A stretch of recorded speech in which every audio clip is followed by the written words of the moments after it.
or just grab him by his throat, choke him for a good 10, 12 seconds, and he'll come around.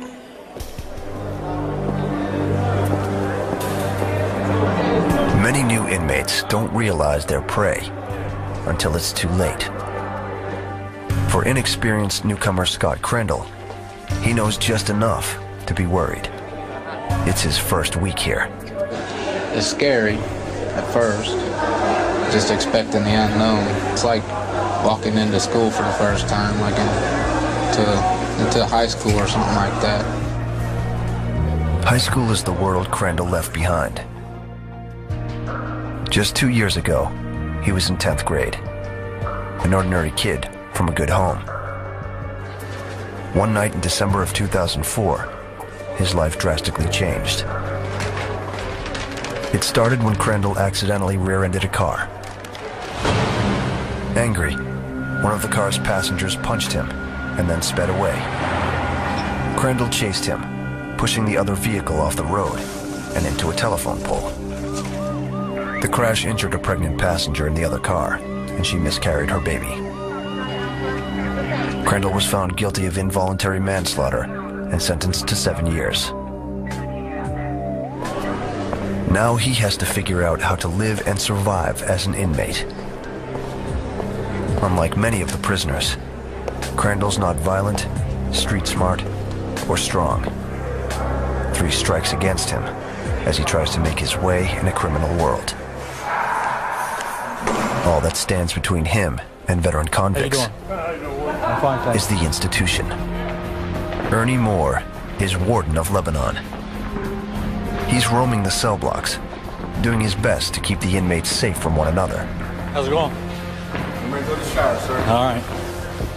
A knife is a deadly weapon. It's not easy. A knife is a deadly weapon. And I'm not saying I'm a good guy, but the guy got caught with a knife, man, was literally trying to kill me. I got inmates here that have committed aggravated murder, that have murdered more than one person, serious sex offenders that have raped multiple women. I've got guys in here that have kidnapped people, heavy hitter drug traffickers. I've got guys in here that have seriously assaulted staff, seriously assaulted children. Controlling hundreds of violent men is a daily challenge. Lebanon is a well-run prison, but a recent stabbing and escape attempt have put everyone on edge.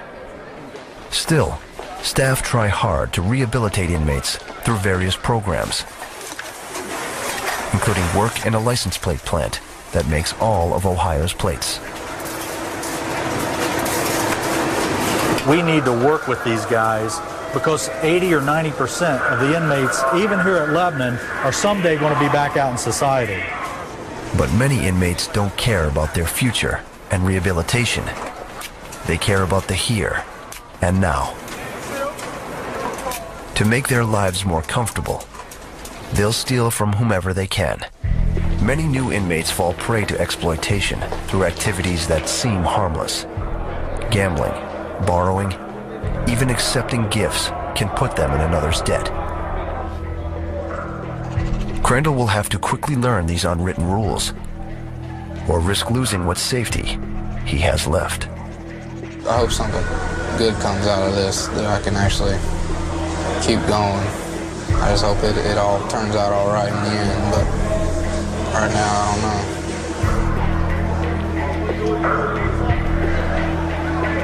In addition to criminals who would shake him down for money, there are also sexual predators within these walls. Crandall doesn't know it, but even his own cellmate is a serial sex offender.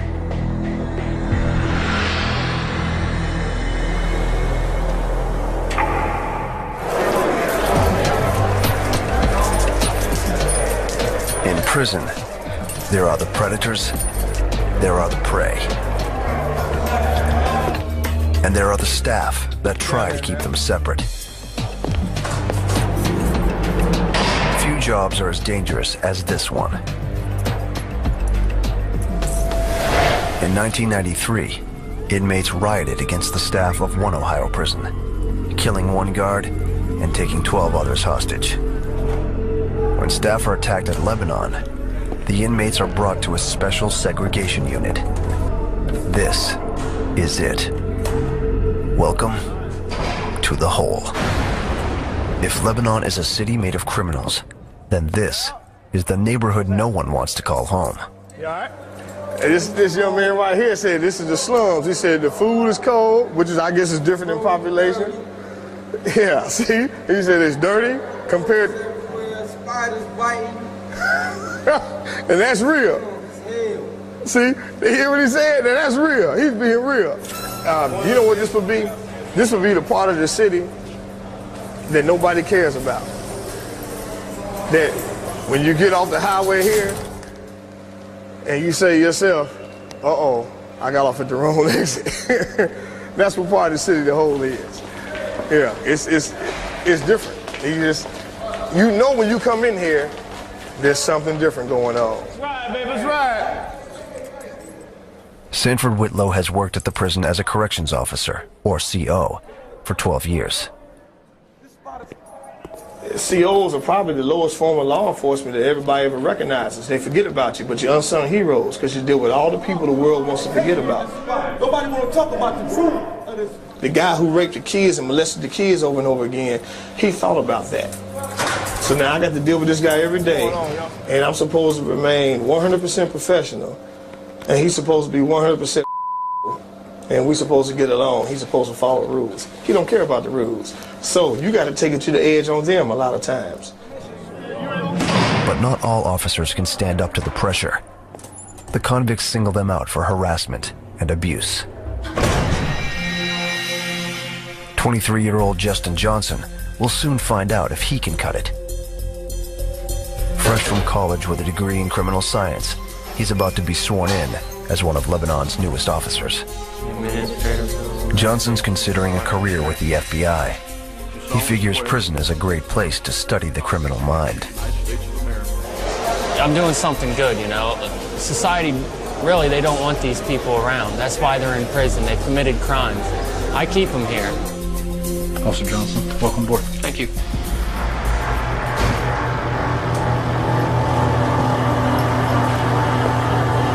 Give him a set of cuffs. Thank you. But Johnson's enthusiasm for the job does little to calm his nerves as he walks in. And some days you're a little nervous walking in. I mean, at first, when you first start, you're nervous because you never know what you're going to expect in this place. And that's why every day is always a little different. Every day brings a new challenge. So you always got to be on top of your game. It's 5 p.m. on E-Block. Johnson must now direct hundreds of hardened criminals. His uniform doesn't give them their respect. That's something he has to earn. You gonna take a shower? Where's your stuff?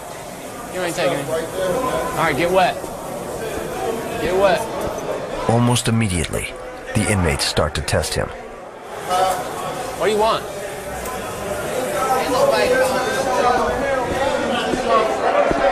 He usually don't say nothing. He just walk by with his mouth shut, like he's scared or something. He usually don't too much say nothing. He don't do none of that. He putting on the show today. Put it out. These men are deadly, and this battle of wills is not a game. All right, so keep your head in your door, all right? Keep your head in your door. My hair, dog. Inmates, especially gang members like Darius Albert, have much to gain by undermining Johnson's authority. When a new CO come in, we judge him just by the way he look. If he look all soft and sweet voice, we like, oh, we got one. We're gonna have our way with him. CO like Johnson, the way he's smooth cut, and that's why most people don't respect him, because of the way he look and the way he act. Once you let an inmate run over you, CO don't get no respect nowhere. We'll get a signal to our homies like, yeah, he cool, him. We're gonna do what we wanna do. Gangs try to manipulate weak guards through intimidation and extortion. There it is. Officers have even been forced into service running drugs. If he wants to work this beat, Johnson can't back down. Hey, where are you going? They're definitely testing me a lot more being new. They yell at you, they cuss at you. You know, it is hard, you know, you're running around, you're trying to maintain the order. You're trying to do a whole lot of things at one time. And sometimes it does get a little overwhelming. Do me a favor, keep your head in your door. All right. Get your heads in your doors. More, get your head in your door. And the numbers are against him. E-Block has 220 prisoners and just 2 guards. The balance of power can quickly shift. Inmates have attacked 5 officers at Lebanon in the past year. And just a few weeks ago, an inmate battered a female officer on cell block duty at a nearby prison. What's up, everything going right? Johnson carries the same protective gear she did. This right here is my spider alarm or my man down. This is if I get into trouble, if there's a fight, I need assistance. I can pull this cord right here, and it'll tell you where the officer is, and that notifies all the other corrections officers, so they come running for your assistance. It's a PR-24. It's 24 inches long, 24 ounces. Not a lot of prisons in Ohio carry these. This is what stands between me and an inmate if they come rushing at me.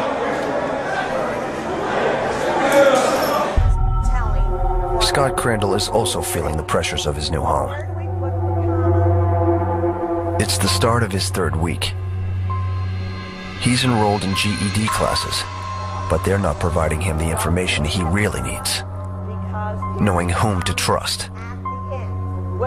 In addition to the gangsters, he worries about sexual predators. As a younger guy, you gotta watch out for there's a lot of people in here that are in here for some really bad crimes, like, you know, sexual offenders and stuff in here, so you gotta kind of watch out for them, because they look at you as a really easy target. In prison, inmates are deprived of female company for years at a time. Some turn to other men for sex and take it by force. Young, baby-faced men are a preferred choice for assault. In a controversial study, 1 in 5 inmates reported they'd been sexually victimized behind bars. Crandall has to watch out for convicts trying to pressure him for sex or extort him for money. It's 4 p.m. The cellmate, called a cellie, returns from his prison job and coaches him on prison rules. But it helped me having a cellie that showed me a lot of things. Because when I first got here, I was just like you. Just like you, now you had me when you come in here and you lucked out, because you could have had one of them crazy as a cellie. But you lucked out and got me. He's been trying to win Crandall's trust since he arrived. We're cellies. I'm going to look out for you and watch your back, and you do the same for me. And that's the way cellies should be, if you can get 2 people. To a more experienced inmate, the behavior might look like a trap, but not to Crandall. If I had help, the cellie pushes him to buy a TV set and have his family send money. That's why your mom helping you, I'm trying to point you in the right direction to do what you got to do to make sure you got that stuff. So that you're not in the same situation by not doing it while you got the chance that I was in when I got here. At this point, Crandall needs him. Getting ready to go to chow, right? It's dinner time. I'm here. What do they have? Bogies tonight? Hundreds of convicts converge in the cafeteria, making it a prime spot for violence. Dining alone could make Crandall a target. The cellie explains that in prison, even eating has a hierarchy. I won't break bread with nobody that's black. Have not, will not. I'll socialize with them. When it comes to dinner time, I'm sitting with the white boys. Inmates segregate by color, and also by seniority and status. The toughest guys sit closest to the food line. The weakest, closest to the guards. Even though Crandall's eating with his cellmate for protection, everyone checks the new inmate out.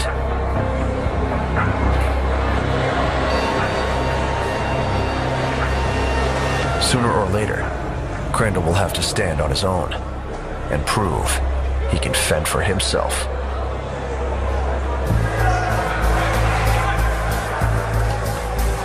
In prison lingo, inmates are prey,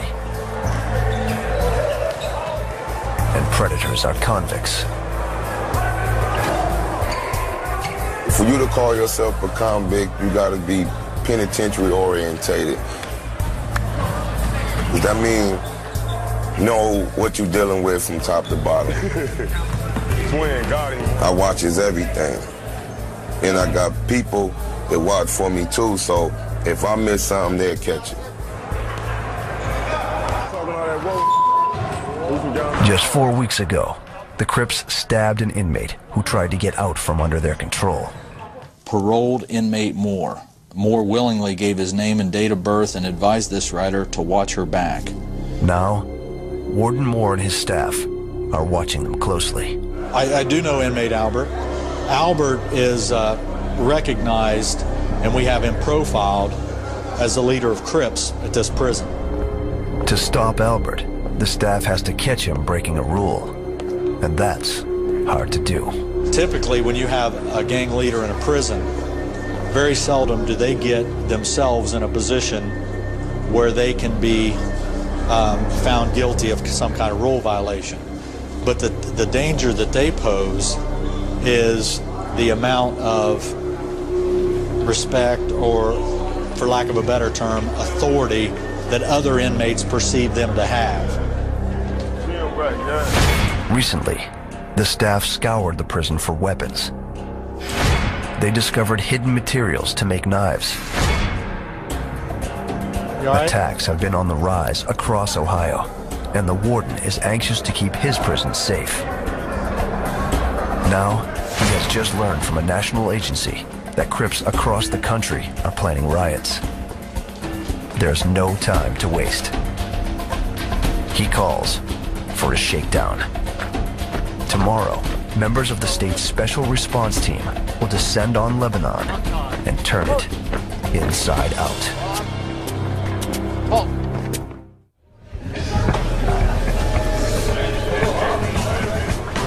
It's 7 a.m. at Lebanon Prison. 150 members of Ohio's Special Response Team, or SRT, flood through the front door. They're here to search top to bottom for weapons, drugs, and illegal goods. In Ohio, shakedowns only happen once every couple of years. It's a good thing. I mean, it's healthy for institutions to do this, to make sure that there's no weapons out there, to make sure your staff's safe. The operation is run by outside teams and kept secret even from prison staff, so that inmates have no advance warning. Squads of 28 officers take over each cell block. With this many men, it will take about 3 hours to search the area. As they enter, a strange noise gurgles up. It's the sound of dozens of toilets flushing at once. Every officer knows what it means. The prisoners are dumping their contraband. Taking the, looks like it's on the even side. Coming out and marking them. Drop them over the range and we'll work our way down. Going in, watching.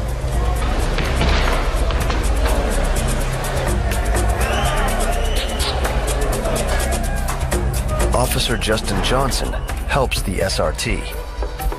First shakedown, I don't think it happens very often actually, so it's pretty nice to be involved in it. But Johnson struggles to assert his authority. Step back. Step back. Stand up. Get off your bunk, stand on the ground. We'll get him, Don't worry. Hey, step off the bunk now. Come on. Two-man teams search each cell. They strip the inmates naked. All right, gentlemen, need to stand up one at a time. Take your clothes off. We'll do a routine strip search here. Hand me everything you want to come out of the cell wearing. The SRT dissect the cells, peering in bedposts, opening grates, and inspecting every item for hidden contraband. What are we looking for? Weapons, drugs. Also gang paraphernalia. Major contraband. Even everyday items can become weapons. What we found here was a bunch of painkiller Motrin 800 AD. This can also be used as a weapon to hit somebody. After the first wave of officers, a second special unit sweeps through. They're a gang investigation team, and they comb the cells for evidence of gang activity. Letters and symbols hidden in artwork tip them off. Anything that's related to a specific group. We take it as contraband, and then we can profile the individual if we have enough information. They're using the shakedown to create a database of every suspected gang member at Lebanon. Gang tattoos and branding give most of them away. Some of these men have joined gangs once in prison to gain protection and power. Dyricus Albert seems unconcerned about both the gang and weapons search. Basically, every shakedown, they don't find no weapons. It's easy to hide knives. The institution is too big, and it's too many items, and it's too easy to make a knife.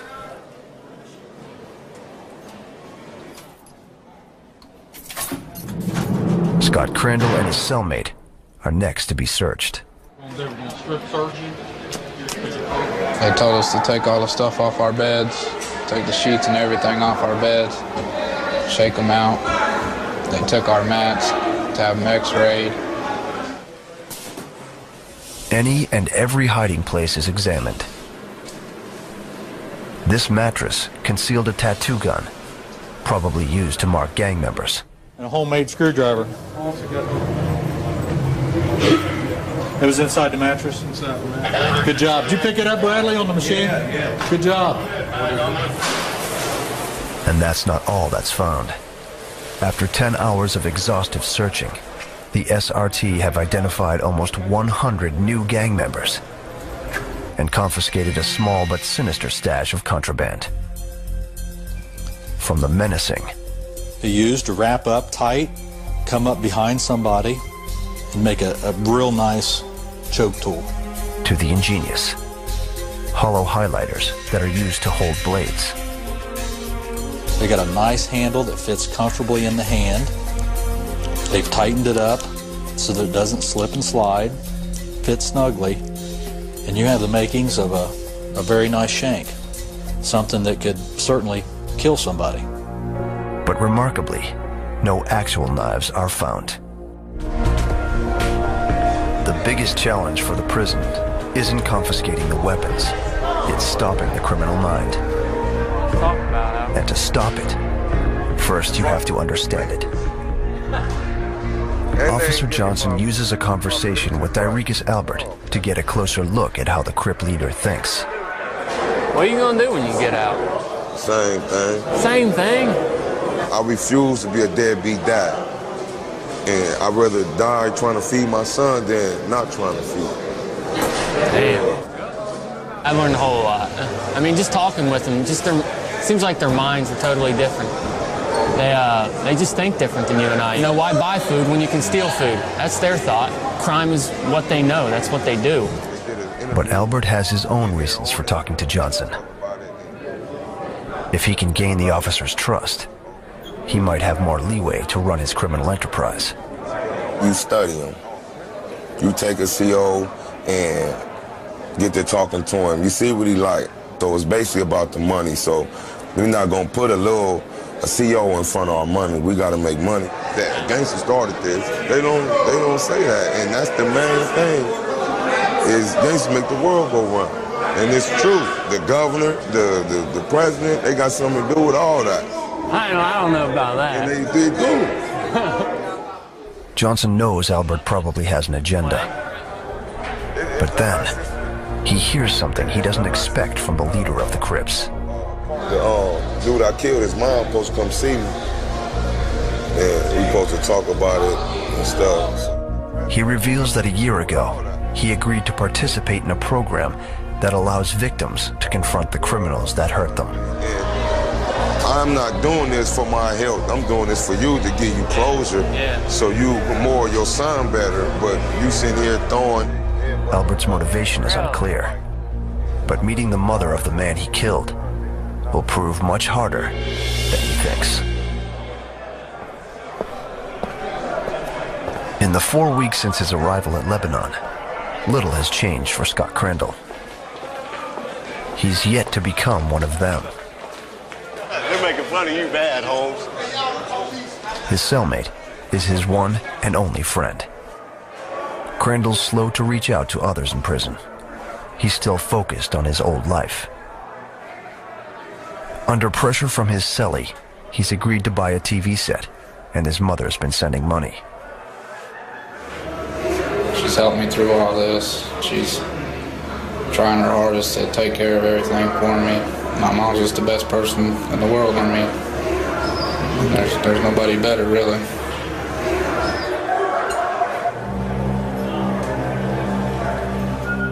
Today, Crandall gets to see her. You all right? Yeah. Everything going okay?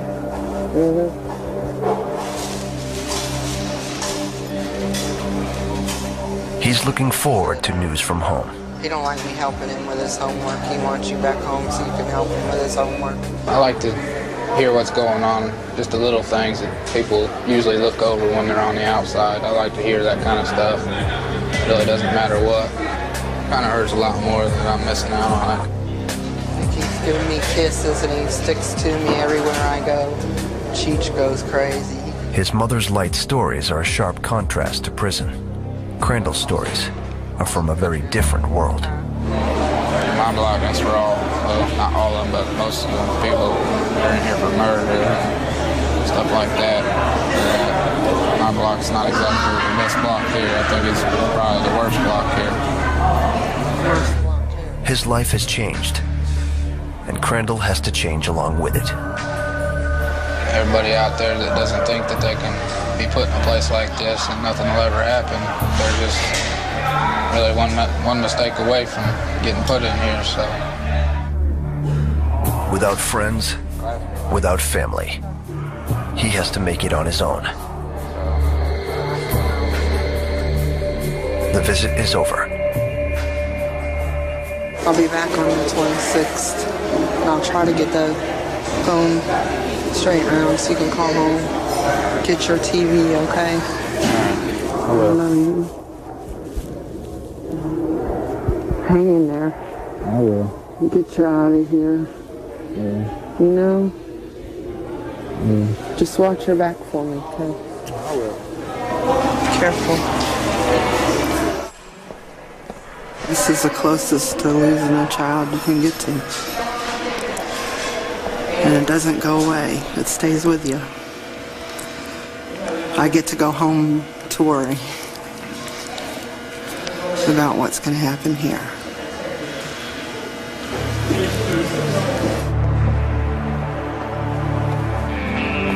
Crandall decides to focus on his new life, the one behind bars. Just 1 hour after his mother leaves, he goes for a tougher look. People that are racist basically like to shave it really, really low, almost skin tight. So I'm not exactly going that low, particularly because of that reason.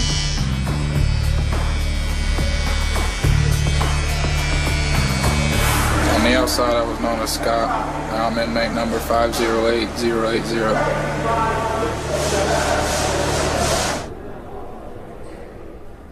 Convicts know it's critical to appear confident. But right now, the leader of the Crips is nervous. In a few hours, Darius Albert will face his victim's mother and widow. Confronting the consequences of his crime is proving harder than he imagined. I feel it's going to be very emotional and uptight, but I just hope I'll be able to relax and answer the questions the way she want them, and I hope I give them what they came for. And I just told her... A counselor checks in on him. Be there, because oh man. You'll know what to say, and don't hold back. Yeah, that's the only question I truly don't want to answer is why. That's the one that's bothering me. That's what's beating my head up is when she say why. And that's something only you can give her the answers, and it's up to her what she does with those answers. Okay? Yeah, you're right. There's no turning back now. The gang leader's about to be in a situation that he can't control.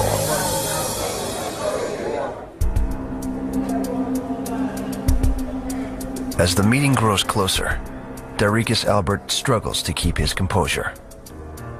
The day about basically closure and getting an understanding of the crime I committed. Nervous, I feel really nervous. The expression of the family's face when they see me. How I'ma say when I'ma say it. Just shocked. A crazy feeling. His victim's mother is waiting nearby, ready to confront him. I wanted him to know the depths of our pain, because it's a pain that a mother cannot really describe and can't put into words. You know, it's like part of her heart has been ripped from her body. My heart is still breaking inside. 6 years ago, Albert murdered 27-year-old Albert Levon Lipford over a drug deal gone bad.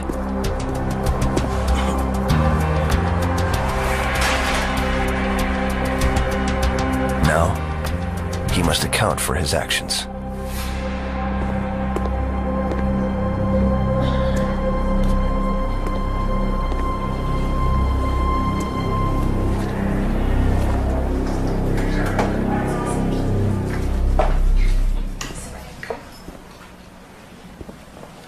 Shirley Burney lays eyes on her son's killer for the first time. Okay, I'm kind of nervous right now. Mr. Darius, I'm sitting here writing this letter, trying to put into words how I'm feeling, with so much agony. I hope you don't mind me calling you by your first name. My son's first name is Albert. I would like to thank you for agreeing to this dialogue with myself and daughter-in-law. Coming here today was so stressful, knowing that I would be sitting across from the person who took my son's life. My son Albert knew who he thought he wanted to be in life, but chose a different direction and paid the price. He was never bored. Life was his playground. I sound like a doting mom. Mr. Darius, you and that piece of metal in your hand caused so much havoc. I don't think you will ever comprehend the damage you did that November evening. No, Mr. Darius, in closing this letter, I would like to leave this with you. I can't judge you, only God can, and I hope you know him. Albert Levon Lipford's mom.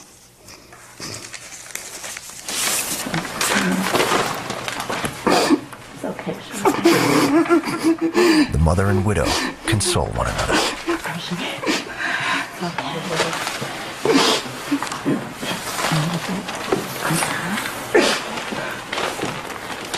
All Darius Albert has to offer is the truth of that night, a story he's never before shared. I had some dope. I had 2 kilos of dope. I didn't know your son. One of my co-defendants knew him. The way he kept moving and moving, and I kept shooting and shooting, I'm thinking I'm not hitting him. But when he hit it was just a little fence. I see he couldn't, you can step over it. And I seen him stagger over it, that's what let me know. Then, Mrs. Burney asked for something harder to give than just the facts. Well, how did you feel after you'd known that you'd taken a life? I mean, how does it feel to take another human's life? I mean, did you think about what you had done? You know, the families, your family? I don't think about it because it'll get me killed. I can't have no conscience in the streets. Do you have kids? Yes, ma'am. How many do you have? One. Girl or boy? Boy. Would you want your male child to grow up in your footsteps? You know, take the lifestyle you're taking, the path? No, I wouldn't. If it was my choice, I wouldn't want him to. But you do have a choice. I mean, he has the opportunity to learn from you, your mistakes. That this is no place for anyone to be behind bars and taking another person's life. All it accomplishes is grief for both families.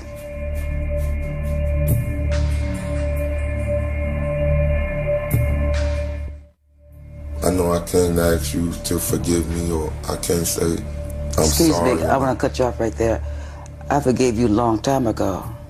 That was my healing process. So I forgave you. I didn't forgive your act, but I forgave you as a person. It's a gift Albert has no right to expect. I appreciate that. It's good knowing that. But I know I can't say I'm sorry enough. And I wish I could take it back. Just you being here did a lot for her and I both. You know, because you didn't have to agree to this dialogue, but you did, you know. And we both want to thank you for speaking and being here. All right, thank you. You take care of yourself, you hear? You too, man. Seriously. And try to raise that boy of yours. Thank you.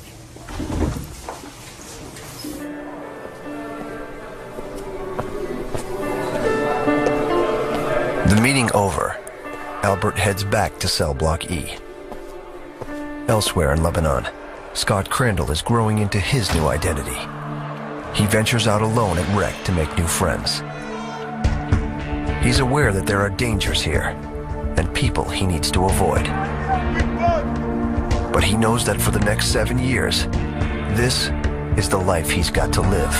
I went from never getting in trouble before in my life to not being around any kind of people really that get in trouble. But now I'm constantly around those people every day. And that's who I live with, so I gotta deal with it. We need some love. Cell search. Officer Justin Johnson has learned the ropes quickly. Back this slow, all right?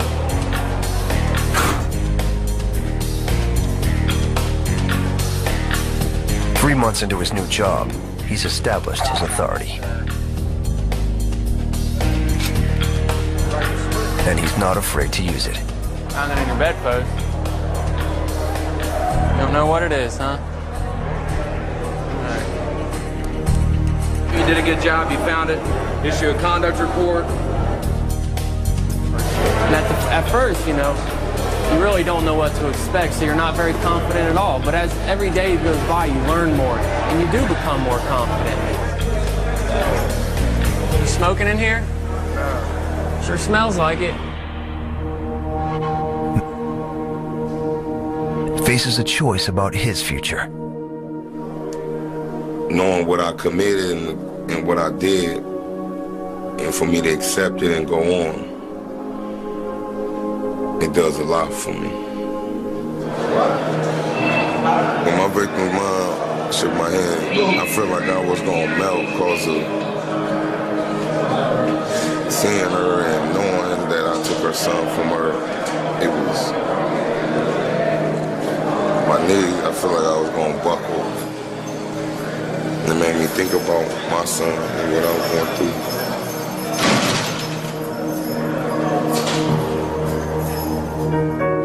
one can say if Dyricus Albert will make a change, or if his new awareness will fade with time. But one thing is certain. For the foreseeable future, he'll continue to make his way here, in a world divided into predators and prey.